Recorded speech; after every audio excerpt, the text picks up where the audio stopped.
কি বাচ্চারা খাওয়াইতে ছাদে নিয়ে আসা লাগছে নাকি? ও তাই না?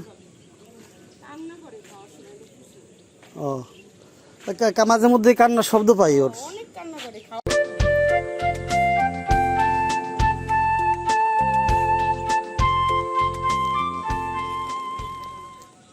ছাদে থেকে পানি নামার পথ অর্থাৎ পাইপ, এই যে আপনারা দেখতে পাচ্ছেন পাইপ, কিন্তু গোড়ায় এত পরিমাণে ঘাস, তারপরে ছাদের অন্য জায়গার টুকরা ভাঙ্গা কনক্রিটের ময়লা আবর্জনা এখানে এমনভাবে জমছে যে এখান থেকে পানি নামার মতন কোনো পরিবেশই নাই, যার কারণে ছাদের উপরে পানি সপ্তাহখানিক জমে থাকে। আবার এই দেখেন একটা এসির মেশিন, তার নিচে কি পরিমাণ ঘাস হয়ে গেছে ছাদে পানি জমতে থাকতে থাকতে। এই যে বড় ঘাস হয়ে গেছে।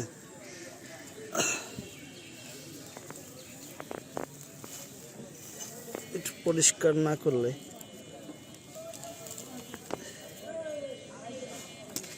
সাইডে রাখি। এই যে অপর সাইড,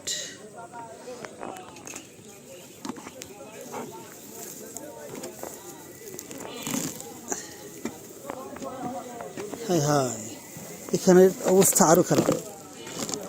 বোতল টোতল ওরে, মানে মেশিনটার কোনো যত্ন বলতে কিছু নাই। যদিও এই মেশিনটা আমার, কিন্তু আমি আসলে যত্ন করিনি, আসা হয় না এইভাবে এটা পরিষ্কার করার উদ্দেশ্যে কোনো সময় আসা হয় নাই।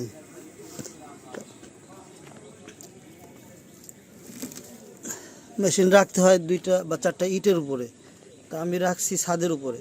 যে ইঞ্জিনিয়ার এসিটা লাগাই দিয়ে গেছিল উনি আমাকে এভাবে লাগাই দিয়ে গেছিল, কিন্তু এখন যদি আমি উঁচা করে নিচে ইট দিতে যাই তাহলে দেখা গেল যে এই গ্যাস পাইপ কোনো জায়গা নড়াচড়া খাইলো।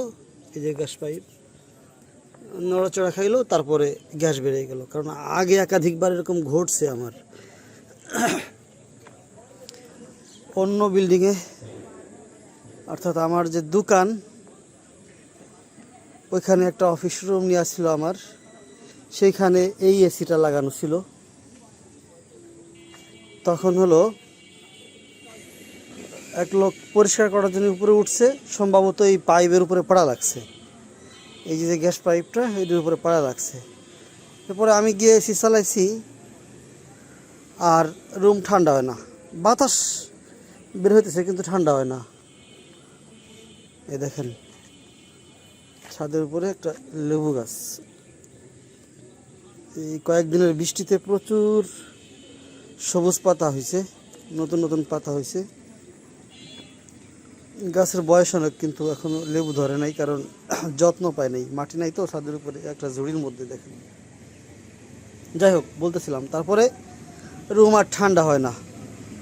তারপরে কি করব, ইঞ্জিনিয়ার ডাকলাম, সে এসে গ্যাস দিল, দিয়ে 2000 টাকা নিয়ে গেল আমার থেকে। পরে যে ইঞ্জিনিয়ার এসি লাগাই দিছিল তার সাথে যোগাযোগ করলাম, বললো যে সর্বোচ্চ 400 টাকার তার ব্যয় আছে, তুমি 1000 টাকা দিলেই তার হয়ে যাইতো। কিন্তু আমি তার সেটা জানি না। সেই লেবু গাছের পাতায় এক ধরনের পোকা, এই যে সবুজ, এই পাতাটা জালি পাতা পাইছে, এই পোকা দুইটায় পাতাগুলি খেয়ে ফেলছে। তার মানে এই পোকায় গাছ বড় হইতে দেয় না, বা ওই পাতাগুলি থেকে মানে পরিষ্কার পরিচ্ছন্ন একদম জালি পাতা পাইলেই ওরা মানে এই পাতাগুলি নষ্ট করে দেয়। অধিকাংশ ডুগার পাতা খাওয়া, আমি তো এটাই চিন্তা করে পাইতেছি না যে খাওয়া কেন। এ দেখেন পাতা খেয়ে ফেলছে, পাতা খেয়ে ফেলছে, দেখেন। পাতা খেয়ে ফেলছে প্রত্যেকটা এই তো শুধু ডানটি দাঁড়ায় আছে, কোনো পাতাই নেই। তার মানে এই পোকাই খাইছে এটা। এই যে সবগুলি ডোগা, শুধুমাত্র এই যে একটা ডোগা নতুন হয়েছে, এইটা কিন্তু এখনো আছে। তার মানে এটার মধ্যেও মনে হয় পোকা এসে গেছে। দেখি এখানে পাতাটা ভাঁজ কেন। এই দেখেন, এখানে অলরেডি পোকার বসবাসের জায়গা।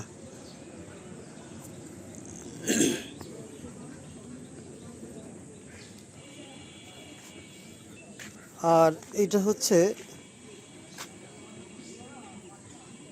অল কিপার নাকি জানি একটা গাছ।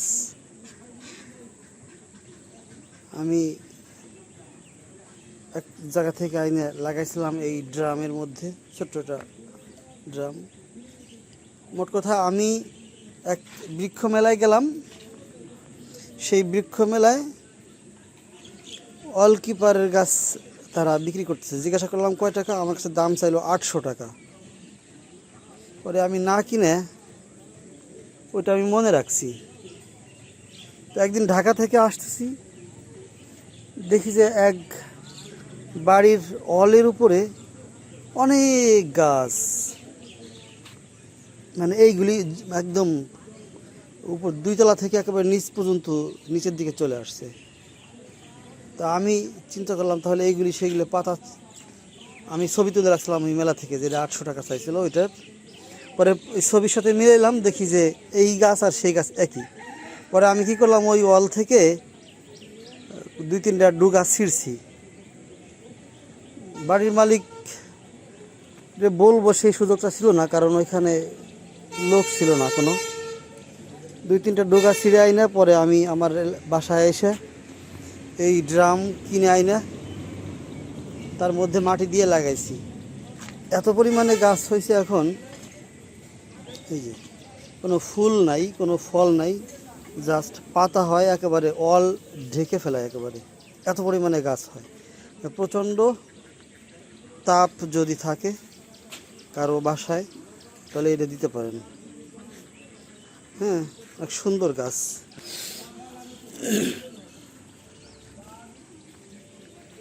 কি বাচ্চারা খাওয়াইতে ছাদে নিয়ে আসা লাগছে নাকি? ও তাই না? ও মাঝে মধ্যে কান্নার শব্দ পাই ওর। অনেক কান্না করে, খাওয়ার সময় হলো বিরক্ত করে, কিছুই খাইতে চায় না। বয়স কত হইলো? এই 10 মাস চলে, 11 মাসে পড়ছে। 10 মাস 11 মাস, তার মানে 1 বছর হইতে আরো 3 মাস বাকি।